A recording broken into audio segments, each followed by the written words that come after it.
Welcome to WBC Faster Together, the LinkedIn Live series of Women Business Collaborative. I'm Gwen Young, Chief Operating Officer of the WBC. Today, we are joined by Shital Daftari, the CEO of Saris and Things and S&T Biotech.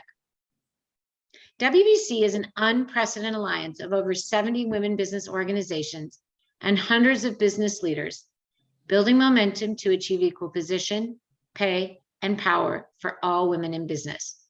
Through collaboration, advocacy, action, and accountability, we are mobilizing thousands to create momentum and accelerate the pace of change.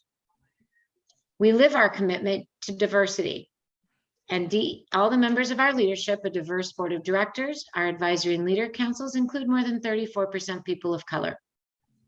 Please check the chat for our 9 action initiatives through which we aim to accelerate change, and join our movement at wbcollaborative.org.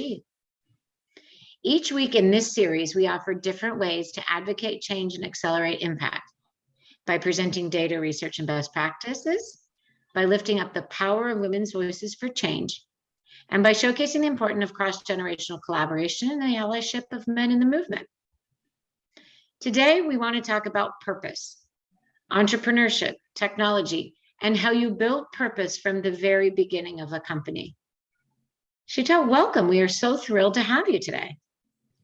Thank you so much, Gwen. And I'm honored to be on this panel and really honored to be a part of Women's Business Collaborative, an organization that is doing so much to uplift women as well as working on equal position, pay, and a seat at the table for women. And thank you very much for everything that you do. Well, we're thrilled and we're honored to partner with you as a sponsor, as well as an advisory council member. So let's tell the audience, let's talk about entrepreneurship and building business. Tell us a little bit about Saris and Things and S&T Biotech. Yes, thank you. So my name is Shital Daftari, and I started my business, Saris and Things, 10 years ago. I had a job that I did not love, and I wanted to change my life. So I ended up starting Saris and Things from the very scratch with $3,000 from my savings. And I had a vision at that time that, wanted to make it big, but I started with the idea that I had and built upon that. Within a year of starting Saris and Things, I became an e-commerce seller, selling over 500,000 products on Amazon, Walmart, and many other marketplaces. When COVID started, we pivoted to selling PPE and medical supplies and COVID test kits. And by 2021, we grew our business to $31 million in revenue, and we had a very big success. And I think we are now trying to scale this from this growth. We are trying to go to the next level and see how we can build purpose, we can find structure, and we can sustain this growth, the massive growth that we have gone through over the last few years. I want to maybe start with the purpose, because you teed it up so well. So you pivoted during COVID, which suggests sort of a corporate purpose. And as you said, you're kind of in the beginning of this, how are you looking at this, like starting to build corporate purpose, and how important is you to start now, right? And learn sort of how to do this. Let's walk us through your thinking on some of that. Yes. So we, to be very honest, we have not had a very large team of people. We are a very small company with under 20 employees. And all this time, till about 2 to 3 years back, we were a smaller business where almost like a sole proprietor kind of business, where we didn't really have as many employees or to even think, all we were thinking of was to grow our business and how to sustain the business. Over the last 2 to 3 years, we experienced massive growth. So all our energy was focused on the growth and to sustain and to make sure the orders are shipped and make sure that we fulfill everything that, the demand of the fast growth. Now dust has settled a little bit. So now I'm trying to figure out how we can work with a purpose, build a great team, attract the right talent, as well as retain our employees and build, move from just thinking of profitability, which of course every business wants to be profitable, but there has to be, a values, value-based system where you deeper core values and what you really stand for, and you want to support causes and you want to give back. I think all this is very important for a business, and we have started thinking about that. And that is one of the reasons I've joined the Companies of Purpose, for myself to learn, as well as to be a part in the whole movement of building purpose.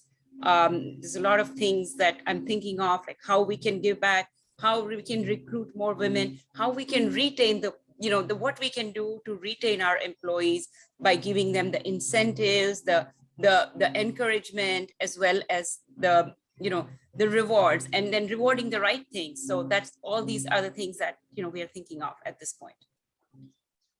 As you've grown, has it, sort of starting with Sorry and Things and now S&T, the pivot, is this sort of purpose and this employee engagement, are you seeing that more important in the team that's coming in, the people you're hiring, your team that you're growing? Has it changed over the past 10 years?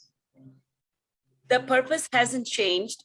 I believe that we have already been working with our values in place. We've been working with purpose, but we haven't been doing it consciously. We've been doing it unconsciously.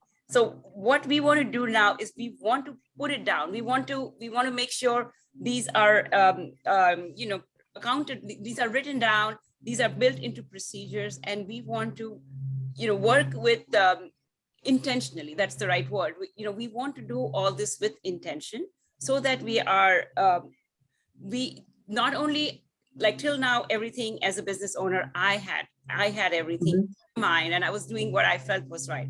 But right now we want to document stuff, and we want our whole team to see what we believe in, what is important to us, and then work as, build it down to the team, and work as a company together, as a family, and work with a purpose. Yeah. Oh, that's fantastic. Now I wanted to talk a little bit about the other question, which I know you talked about in Enterprising Women magazine, but talk about being an entrepreneur, and also talk about, has the pathways changed? We hear a lot kind of in this post-COVID world of like opportunities opening up, it being a bit easier and all of that. Talk about kind of, you're an entrepreneur, you're a tech executive, like what does that pathway look like, and what's changed? I think, when you talk about technology, I still feel that there is a long way that women need to go. There is a lot being done, but a lot more still needs to be done. Women need to be, there need to be more programs to help, to make it easier for women to join the technology fields in schools and colleges, as well as they need to be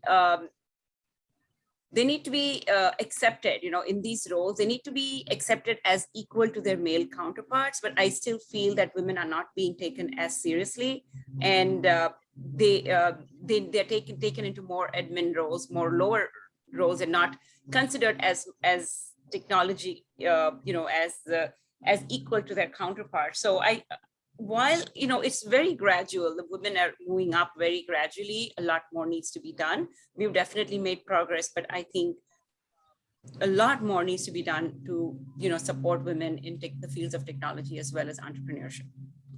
No, absolutely. And let's talk a little bit, maybe when sort of a lot more needs to be done, right? Because people talk about mentorship, access to networks. What we try to do at the WBC is kind of build up that network, as well as you were talking about core purpose, or like access to best practices. What did your journey look like? Did you have a particular mentor? What kind of networks helped you out to get to where you were? Fortunately or unfortunately, I did not have any networks. I did it all on my own. And then when I somebody nominated me for Enterprising Women magazine, and I got the Enterprising Women of the Year award. And that's when I went to the conference, I met all these amazing women from different organizations. And then I discovered that, hey, there are so many organizations that support women. And I feel that if I had been a part of organizations and groups like, professional groups like these, I think I would have advanced faster with, built up network, and I wouldn't have struggled as much figuring out everything by myself like I did. And now I think that now that I've found all the networks, I think it's really a great place where we can share our knowledge, network with fellow business owners, as well as learn from many of them, as well as share our experience. So I think the organizations like WBC and C200 and many other enterprising women, WPO, NABO, all of them doing a really, really great job. That's fantastic.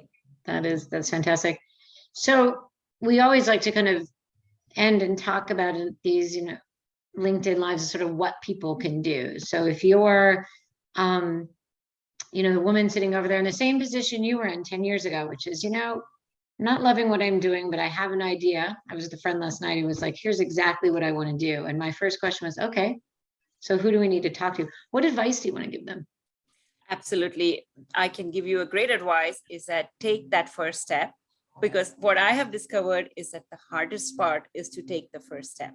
Everything else falls in place. People end up overanalyzing everything. They end up thinking, oh, but how am I going to do that? But how am I going to do that?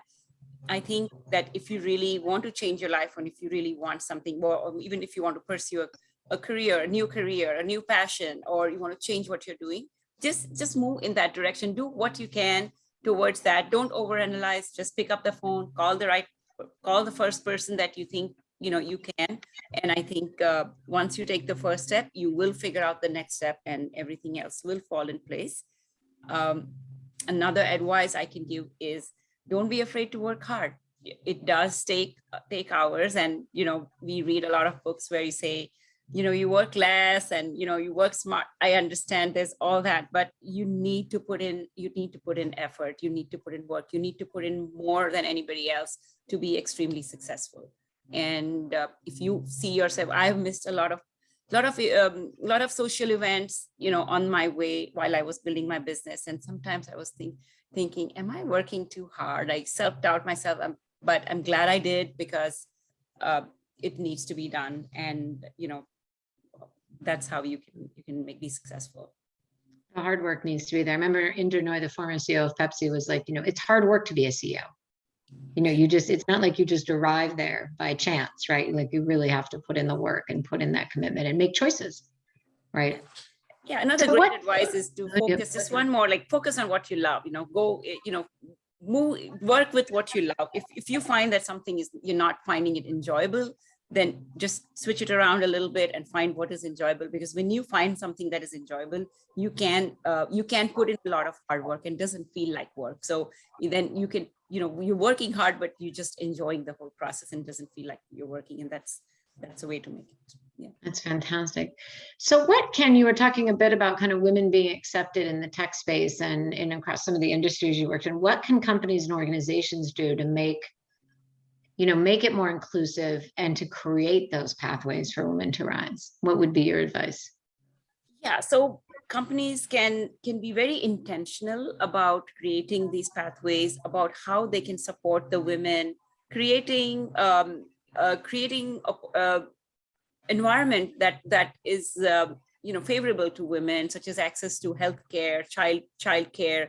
Many of the barriers that women are facing, if they can take care of those barriers, as well as reward the right things when women advance, reward them, incentivize them, give them equal pay as their male counterparts, and give them the opportunities to grow and give them those opportunities.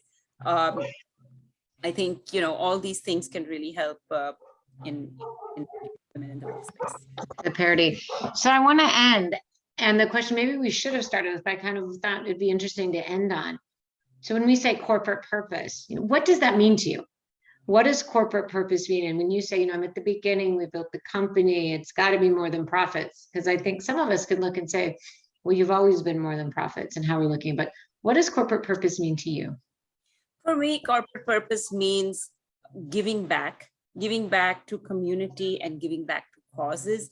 And in many ways, and being having a culture, corporate purpose means a culture of respect, of honesty, integrity, as well as being empathetic to each other and giving back. So I think when we put all this together, that's what purpose and culture means. Yeah, that's very interesting. Well, thank you, Irene. I know we are going to continue to work together. We're going to hear more kind of from you in the fall at some of the WBC events about what you're doing with your company and purpose. But we thank you for joining us today. And thank you so much for having me. Sharing this. So that's all we have time. But for all of you, we invite you to wbcollaborative.org to learn more about our initiatives, which are designed to increase women in the C-suite and boardroom, to address the underrepresentation of women in entrepreneurship, access to capital, and technology, and to advance a pipeline of women leaders to bring gender equity, pay parity, diversity, equity, and inclusion to the business landscape. So join us next Thursday on June 14th, where we continue our talk about what is corporate purpose, how are we going to get there, and what's the link between gender equity, diversity, equity, inclusion, and corporate purpose. So join us weekly to keep up to date on our next guest, our progress, the move at gender parity in business.